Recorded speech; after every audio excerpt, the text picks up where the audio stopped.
So I want to talk a little bit about telegraphing and essentially not, when you move, how not to show that you're beginning your action. And this is a really common thing that shows up particularly in stick fighting, less so in the blade arts, but you'll still see it commonly, especially for those of us who train and do a lot of stick fighting and then also are supposed to be fighting with a blade. So I wanted to bring up it as a point. I'm going to start off with the knife and see how this comes across. So if I'm going to face this direction and I'm fighting someone and I do this and I go to hit, okay, it looks okay right here. And even I can practice this here. And this, when I'm practicing, might look okay. When I actually have a partner, it's not. Jim, can I have you hold that? I've telegraphed my intention to attack with this, right? So I'm moving around here. I'm going to have him a little bit beyond my range a little bit more. So I actually have to reach. If I go 1, 2, and assuming that he's a competent practitioner, which was typically what we assume in Pikiti, not that he's incompetent. So now we're going to do a little training thing. He's just going to pull that back as soon as I move. So go here.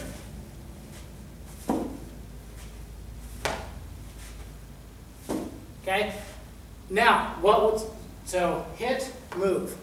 Okay. Now we're going to do the same thing. I'm going to be moving with the weapon first.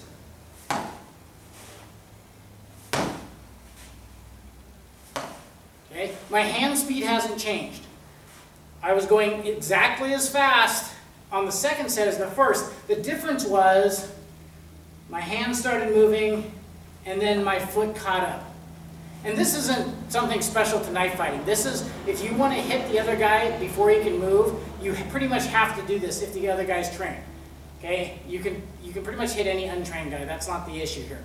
The issue is against guys who have trained in good defense. You're not going to get them, especially if you're a little bit out of range. So, again, and I first learned this when I was at sport karate tournament, back fist or my lead vertical. If I do this, I'm not going to get it, okay? This came out, and then I had to catch up on distance. And there's a couple tactics to use that, all of which are valid. But I'm going to throw some examples out here. And this is the drill that I use most commonly in my club, is I'm going to start off totally still, and I'm going to fire towards it. I'm going to get beyond my range. And the first level is I just want to get close enough where I don't even have to move my feet, right? But I have to either lean my body or get here.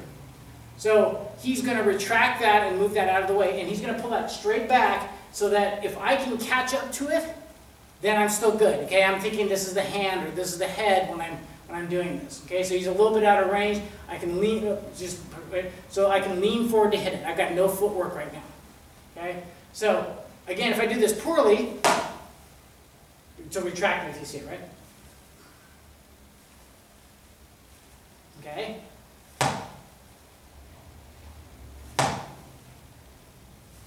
Okay, so the first couple, a little bit of shoulder, a little bit of lean to get in there, and then fire that ahead. Okay, then the next couple were coming out and firing with this and letting this catch up. Okay, so that's, to quote 16th century George Silver out of England, this is time of the hand. The hand is moving first, then above the body. And again, the other guy usually isn't going to be right here. This is really even close for that. So we got to expand that out to more of a combat distance. If he had a knife and I had a knife, coming a little bit, we would be something more like this would be an appropriate range, right? So my target is going to be farther that way, and it's going to be moving. Or if I have to get to the head, then I'm going to have to step in and hit. So we're going to do this a little bit farther where I can't just lean and get this. So I have to make this up with footwork. So two ways of doing this. I can step here, or I can step coming offline. Either I have to make up the ground with the rear foot or the lead foot.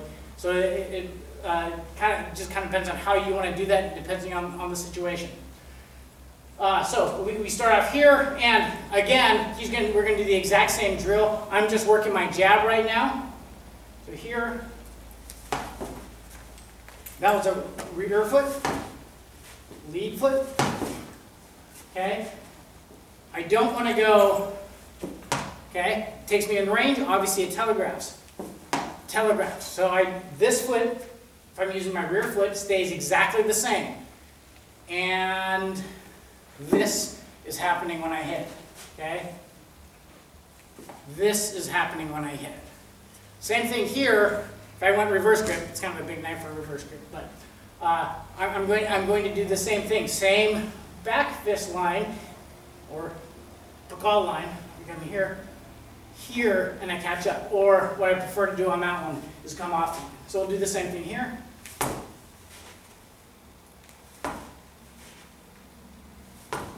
Okay.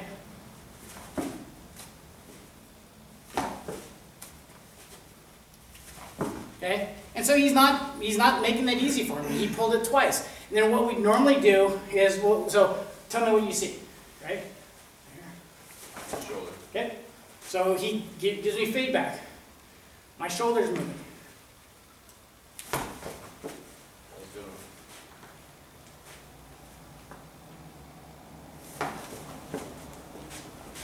Back shoulder, but wasn't fast enough.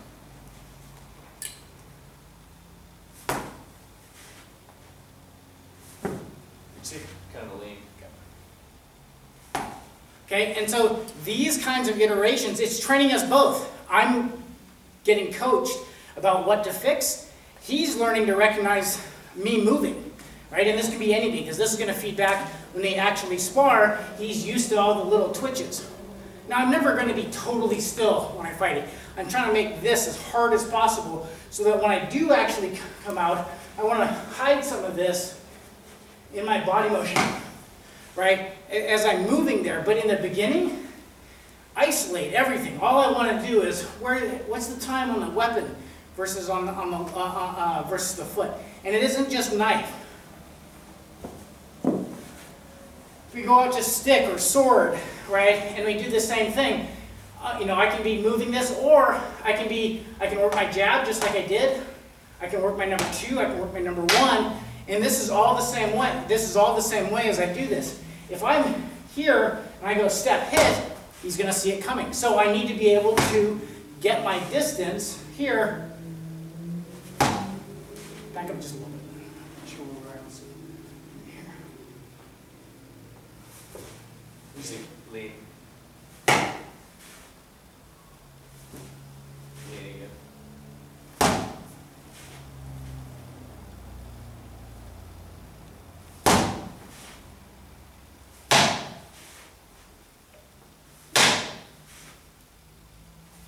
Okay, so that's just me working the number 1 as we go through there.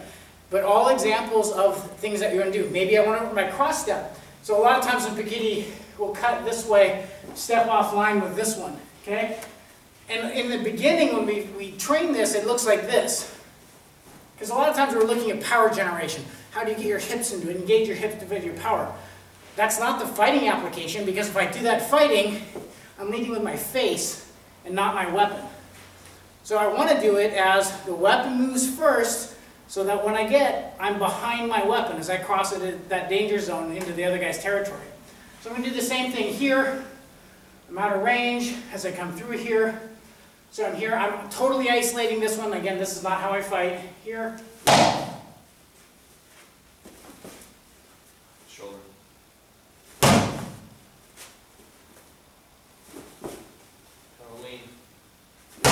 Okay, so again, now I'm getting coached, I'm getting better at that. So this is a simple program to make you be less telegraphic in the fight. This is mostly important on that first initial crossing step. It's less important as I come around, because I've moved into range, he kind of knows when it's coming, and now I can really put my power into it. But just like a jab or a back fist or that knife thrust, especially with a weapon, I don't need a lot of power. I do need to hit. So hitting them is the most important thing there, and the weapon will do most of the damage. So anyway, I hope that helped.